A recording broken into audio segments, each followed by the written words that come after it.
Bonjour esprit curieux et bienvenue dans ce voyage intellectuel. Aujourd'hui, nous nous confrontons à un géant, peut-être le philosophe le plus influent de l'ère moderne, Emmanuel Kant, un penseur dont l'œuvre est aussi dense que révolutionnaire, un homme qui a changé à jamais les règles du jeu philosophique. Son impact est si profond que la philosophie se divise souvent en pré-kantienne et post-kantienne. Kant n'a pas seulement proposé de nouvelles idées, il a proposé une révolution copernicienne dans la pensée. Tout comme Copernic a déplacé la Terre du centre de l'univers, Kant a déplacé l'être humain. Il a cessé de nous voir comme de simples spectateurs passifs du monde et nous a transformés en architectes actifs de notre propre réalité. C'est l'histoire de la façon dont notre esprit non seulement voit le monde, mais le construit. La grande question à laquelle Kant a tenté de répondre est une qui nous hante tous. Que pouvons-nous savoir avec certitude? Comment fonctionne notre raison? Y a-t-il des limites à ce que nous pouvons connaître? Et si oui, que reste-t-il au-delà? Comment pouvons-nous alors savoir ce que nous devons faire? Aujourd'hui, nous allons décortiquer ces questions et les réponses que Kant nous a léguées. Avant de commencer, un bref commentaire. Pour donner vie à cette narration, j'ai utilisé des outils d'intelligence artificielle pour générer les images que vous voyez. Voyez-les comme une toile, une façon d'illustrer les idées et l'ambiance de ce que nous racontons. Elles ne seront pas toujours une représentation littérale, mais un accompagnement visuel pour que vous puissiez laisser libre cours à votre imagination avec moi. J'espère de tout cœur que vous apprécierez. Pour comprendre la Révolution, comprenons d'abord l'homme. Emmanuel Kant est né en 1724 à Königsberg, en Prusse, une ville qui est aujourd'hui Kaliningrad. Et il est célèbre pour quelque chose de particulier. Il n'en est presque jamais sorti. Sa vie était réglée comme une horloge, si méthodique qu'on dit que ses voisins réglaient leurs horloges quand il passait devant leur maison lors de sa promenade quotidienne. Mais cette vie tranquille cachait un esprit agité et radical. Kant a vécu à l'apogée des Lumières, une période d'immense foi en la raison humaine. Mais la philosophie était prise dans un débat féroce, une véritable bataille rangée entre deux façons de comprendre la connaissance. D'un côté, les rationalistes, de l'autre, les empiristes. Et Kant connaissait bien les deux courants. Les rationalistes, comme René Descartes ou Gottfried Leibniz, croyaient que la vraie connaissance provenait de la raison pure. Ils soutenaient que nous naissons avec certaines idées innées, des vérités que nous n'avons pas besoin d'apprendre du monde extérieur, comme les principes de la logique ou des mathématiques. Pour eux, les sens étaient trompeurs et seule la déduction logique nous donnait la certitude. Les empiristes, comme John Locke ou David Hume, argumentaient exactement le contraire. Ils disaient que nous naissons comme une tabula rasa, une ardoise vierge. Tout ce que nous savons, absolument tout, provient de l'expérience, de ce que nous voyons, entendons et sentons. Il n'y a pas d'idées innées, seulement des impressions sensorielles que notre esprit associe et combine. Le problème est que l'empirisme, poussé à son extrême par le brillant David Hume, nous mène à une impasse. Hume a soutenu que si toute connaissance vient de l'expérience, alors nous ne pouvons pas connaître avec certitude des concepts fondamentaux comme la causalité. Nous ne voyons jamais la cause elle-même. Nous voyons seulement qu'un événement, la boule de billard A frappe, est suivi par un autre, la boule B bouge. Hume disait que la causalité n'est qu'une coutume, une attente de notre esprit, pas une loi de l'univers. C'était un désastre pour la science qui se base sur des lois universelles. Kant a lu Hume et, selon ses propres mots, cela interrompit mon sommeil dogmatique. Il se rendit compte que les rationalistes et les empiristes avaient en partie raison et se trompaient tous les deux. Ici commence la critique de la raison pure, l'œuvre maîtresse de Kant. Sa solution n'a pas été de choisir un camp, mais de les synthétiser. Il a proposé l'une de ses phrases les plus célèbres. Les pensées sans contenu sont vides, les intuitions sans concept sont aveugles. Nous allons décortiquer cela, parce que c'est la clé de tout. Ce que Kant veut dire, c'est que nous avons besoin des deux. Les intuitions sans concept sont aveugles. Ceci s'adresse aux empiristes. Oui, nous avons besoin de l'expérience, des données des sens, les intuitions. Sans elles, nos pensées n'ont rien à quoi penser. Si nous n'avions que la raison pure, nous ne saurions rien du monde réel. Les pensées sans contenu sont vides. Ceci s'adresse aux rationalistes. Oui, nous avons besoin de la raison des concepts, mais si nous n'avions que l'expérience sans une structure mentale pour l'organiser, nous n'aurions qu'un chaos de sensations, un bourdonnement florissant et bruyant, dénué de sens. Nous ne pourrions former ni idée, ni loi, ni science. Voici le renversement copernicien. Kant a dit « Cessons de supposer que notre esprit est un miroir passif qui reflète simplement le monde. Supposons le contraire. Supposons que notre esprit est un agent actif qui structure la réalité que nous expérimentons. Jusqu'à présent, on a admis que toute notre connaissance devait se régler sur les objets. Mais si nous supposions que les objets doivent se régler sur notre connaissance, imaginez cela ainsi. Nous ne voyons pas le monde tel qu'il est. Nous voyons le monde tel que nos filtres mentaux nous permettent de le voir. Notre esprit impose un ordre sur le chaos des sensations. Et cet ordre est universel pour tous les êtres humains. Ce n'est pas que le monde soit ordonné, c'est que notre esprit l'ordonne pour pouvoir le comprendre. Pour prouver cela, Kant introduit des distinctions cruciales. La première est entre connaissance a priori et connaissance a posteriori. C'est plus simple qu'il n'y paraît. A posteriori signifie après l'expérience. C'est la connaissance que nous obtenons du monde. Par exemple, le ciel est bleu ou le feu brûle. Je ne le sais qu'après avoir regardé le ciel ou touché le feu. A priori signifie avant l'expérience. C'est une connaissance qui est indépendante de toute expérience. Elle est universelle et nécessaire. Par exemple, 2 plus 2 font 4 ou aucun objet ne peut être rouge et bleu au même endroit et au même moment.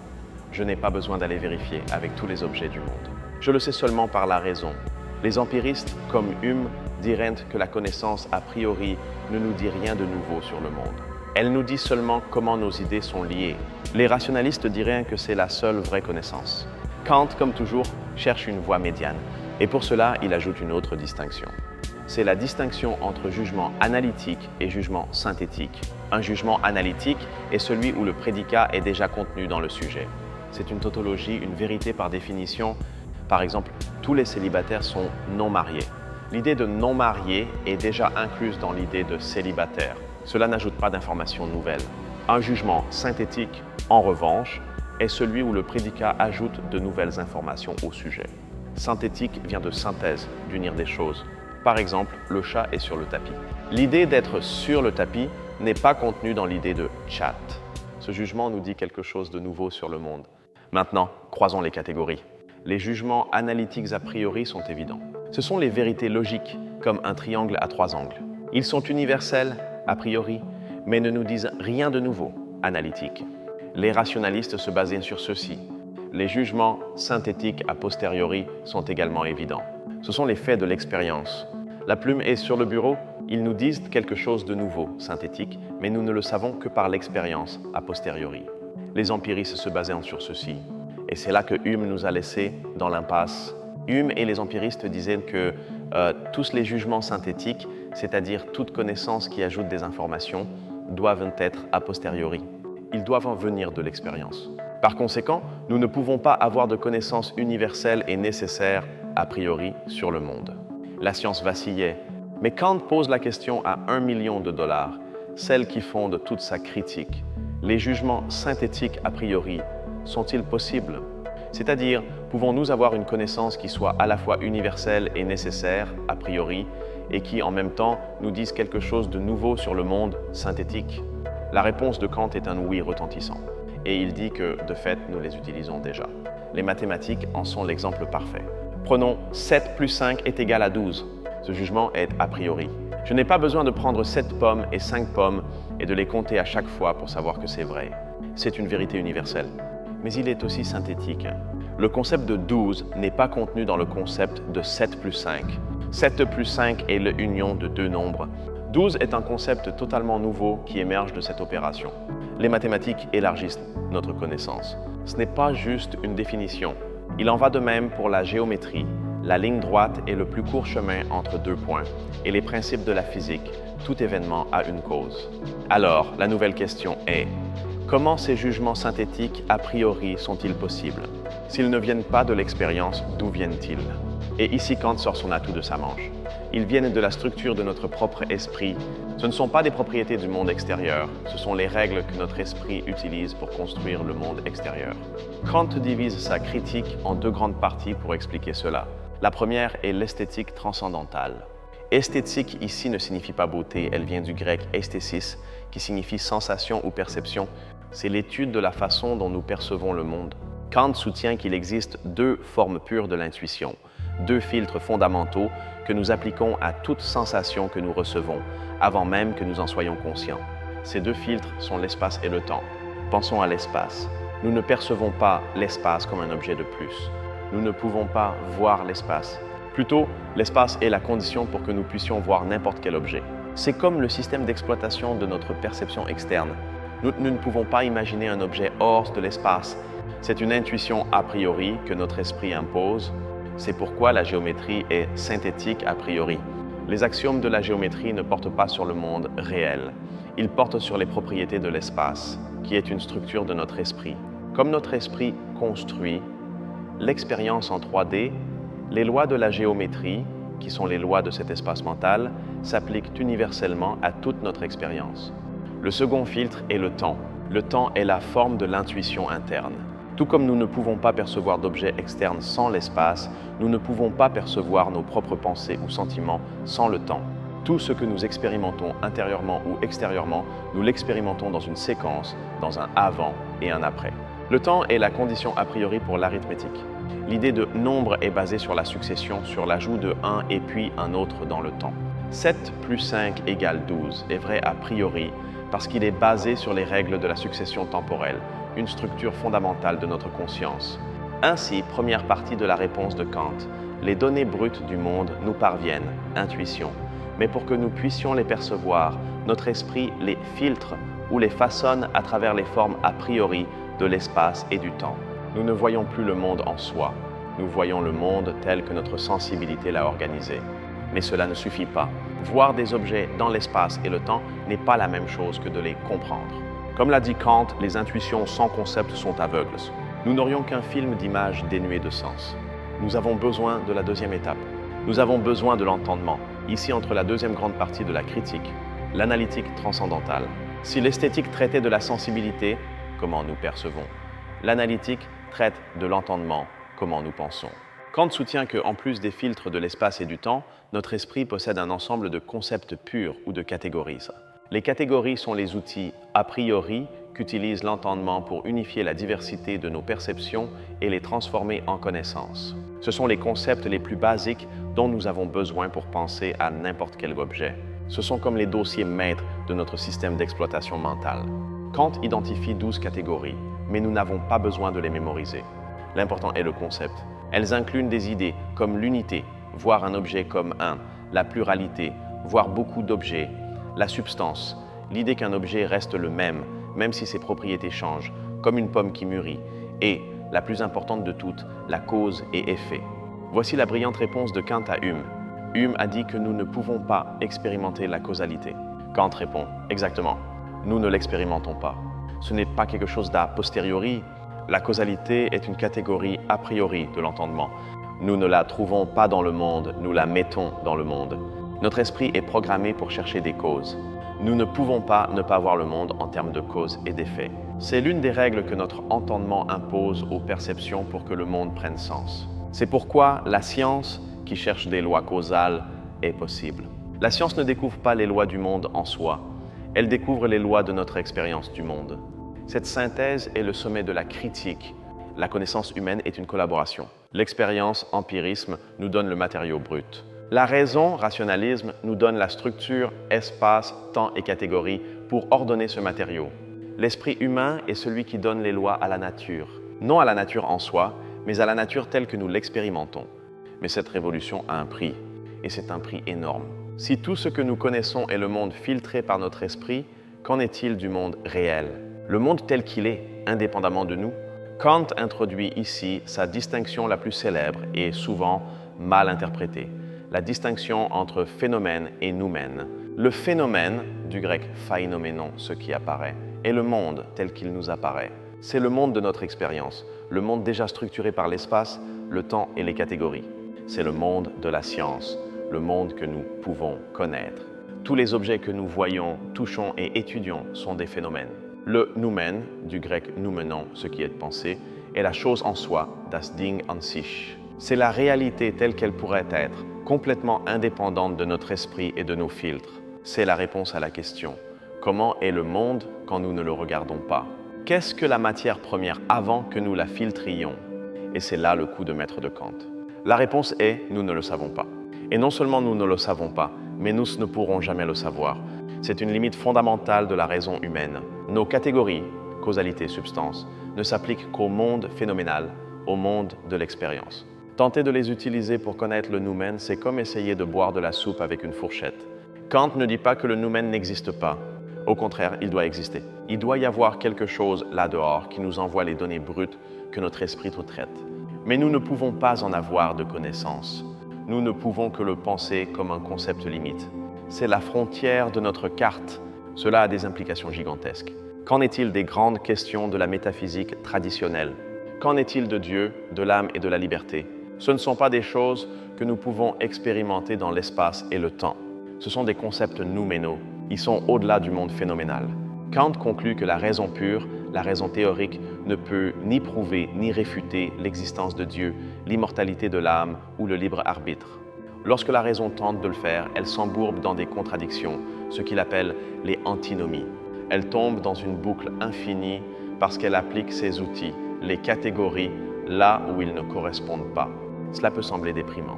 Kant a-t-il détruit la métaphysique? A-t-il détruit la religion? Non. Kant dirait qu'il a dû limiter la connaissance pour laisser place à la foi. En démontrant que la raison scientifique ne peut pas donner son avis sur ces choses, il les protège. La science ne peut pas réfuter Dieu, tout comme elle ne peut pas le prouver. Kant ferme la porte principale de la métaphysique, savoir ce qu'est Dieu, mais ouvre une porte dérobée. Et cette porte dérobée n'est pas la raison pure, ce que nous savons, mais la raison pratique, ce que nous faisons. La philosophie de Kant ne s'arrête pas là, elle ne fait que commencer. Après la critique de la raison pure, que puis-je savoir? Kant écrit la critique de la raison pratique, que dois-je faire? Ayant établi les limites de la connaissance, il cherche maintenant un fondement tout aussi solide et universel pour la moralité. Kant cherche une loi morale qui ne dépende ni de la religion, ni de la culture, ni de nos sentiments personnels. Il cherche une loi morale qui soit, comme les catégories, a priori. Une loi que la raison peut découvrir par elle-même, valable pour tout être rationnel, en tout lieu et en tout temps. Il rejette les éthiques antérieures. L'utilitarisme, chercher le plus grand bonheur pour le plus grand nombre, ne lui convient pas car les conséquences sont imprévisibles et bonheur est un terme vague. L'éthique d'Aristote, chercher la vertu, ne lui convient pas car ce qui est vertueux peut dépendre de la situation. Kant commence par demander « Qu'est-ce qui est la seule chose dans l'univers qui est bonne, sans restriction ?» Ce n'est pas l'intelligence, elle peut être utilisée pour le mal, ni la richesse, elle peut corrompre, ni même le bonheur. On peut être heureux en étant cruel. Il n'y a qu'une seule chose, la bonne volonté. La bonne volonté est l'intention d'agir par respect pour le devoir, et seulement pour cela. Vous n'agissez pas bien pour gagner le ciel, ou pour éviter une amende, ou pour vous sentir bien avec vous-même.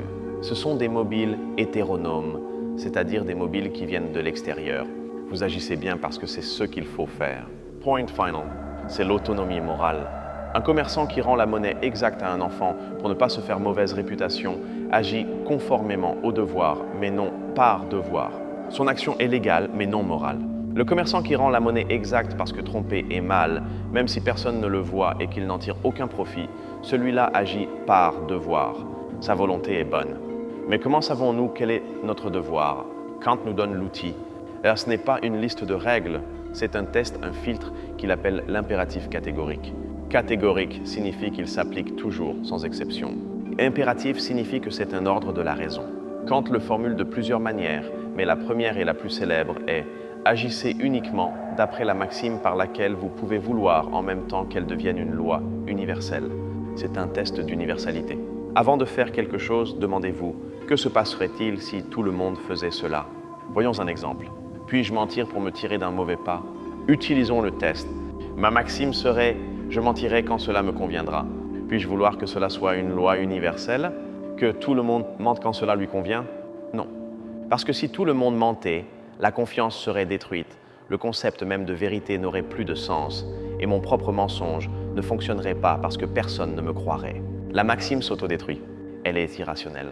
Par conséquent, mentir est moralement incorrect. Non pas parce que cela fait du mal, parfois un mensonge pieux aide, mais parce qu'il est logiquement inconsistant de vouloir que cela soit une loi universelle.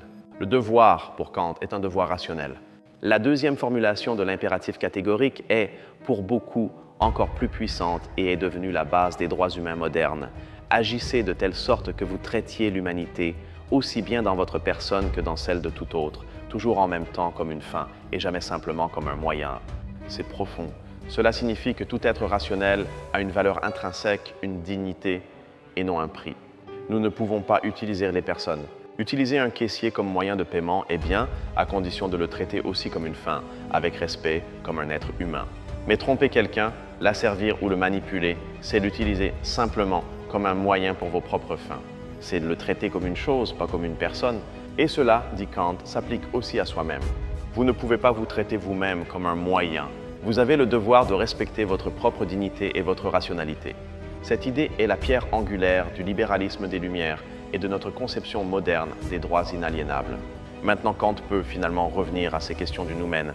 Dieu, liberté et âme.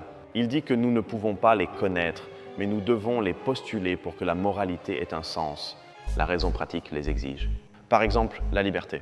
Pour que la moralité existe, pour que nous puissions être responsables de nos actes, nous devons être libres. Si nous n'étions que des machines de cause à effet, comme le monde phénoménal, le devoir n'aurait pas de sens. On ne dit pas à une pierre qu'elle doit tomber. L'éthique exige que nous postulions la liberté, bien que nous ne puissions pas la prouver scientifiquement. Il en va de même pour Dieu et l'immortalité. Kant soutient que la raison exige une justice parfaite où la vertu soit récompensée par le bonheur. Nous voyons clairement que cela ne se produit pas dans ce monde phénoménal. Par conséquent, il est rationnel de postuler l'existence de Dieu et une vie future, monde nouménal, où cette justice, le souverain bien, puisse se réaliser. Ainsi, Kant ne prouve pas Dieu. Il en fait un postulat nécessaire de la raison pratique. La moralité ne se base pas sur Dieu, je n'agis pas bien parce que Dieu le dit, mais c'est la moralité qui nous mène à la nécessité de postuler Dieu. C'est un renversement total. L'étendue de la pensée de Kant ne s'est pas arrêtée là. Dans ces dernières années, il a écrit sur la politique dans son essai « Vers la paix perpétuelle ». Il y applique ses idées rationnelles aux relations internationales, devenant l'un des pères du libéralisme international. Il a soutenu que la paix durable n'est possible qu'entre États républicains, ce que nous appellerions aujourd'hui des démocraties libérales, où les citoyens, qui sont ceux qui souffrent de la guerre, ont le pouvoir de décider. Il a proposé une fédération d'États libres qui résoudrait leurs différends par le droit et non par la guerre. C'est le précurseur intellectuel de la Société des Nations et des Nations Unies. Et puis il y a sa troisième grande critique, la critique de la faculté de juger. Ici, Kant explore l'esthétique, le jugement de goût. Il se demande pourquoi trouvons-nous des choses belles? La beauté est-elle objective? Elle est dans la chose, ou subjective? Elle est dans l'œil du spectateur. Comme toujours, Kant synthétise. Le jugement du beau est subjectif. C'est un sentiment, pas un concept, mais en même temps, nous espérons qu'il soit universel. Quand nous disons « ceci est beau », nous ne disons pas seulement « j'aime », mais nous espérons que d'autres devraient aussi le trouver beau. La beauté, pour Kant, est le sentiment de plaisir qui naît du libre jeu entre notre imagination et notre entendement. C'est sentir que quelque chose est fait pour notre esprit. Mais Kant parle aussi du sublime. Le sublime n'est pas le beau et harmonieux, c'est l'accablant, ce qui nous dépasse. Une tempête massive, l'océan infini, une chaîne de montagnes qui se perd dans les nuages. Le sublime nous procure d'abord de la douleur, nous sentons notre petitesse physique, mais ensuite un plaisir, en nous rendant compte que notre raison et notre capacité morale sont supérieures à toute force de la nature. L'héritage de Kant est tout simplement le monde moderne.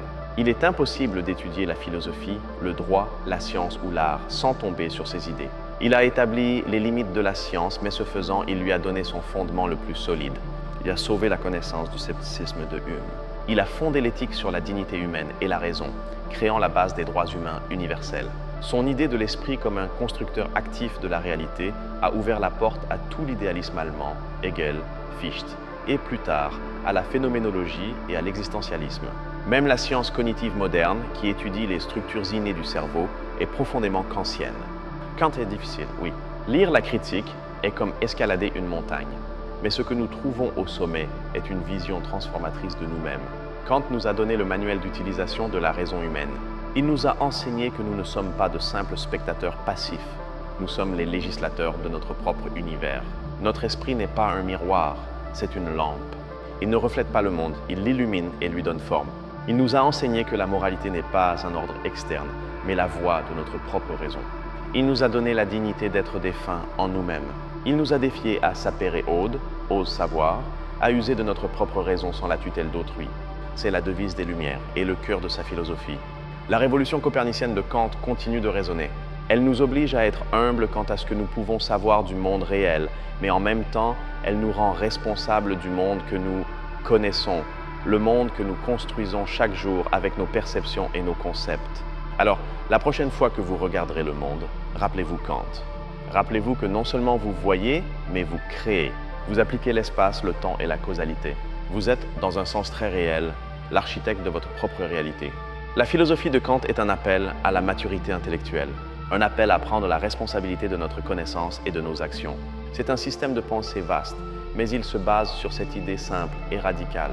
le centre de l'univers n'est pas là dehors. Il est ici, à l'intérieur, dans la structure de la raison humaine. Nous avons parcouru un long chemin, de l'horloger de Königsberg aux limites de la connaissance et au cœur du devoir moral.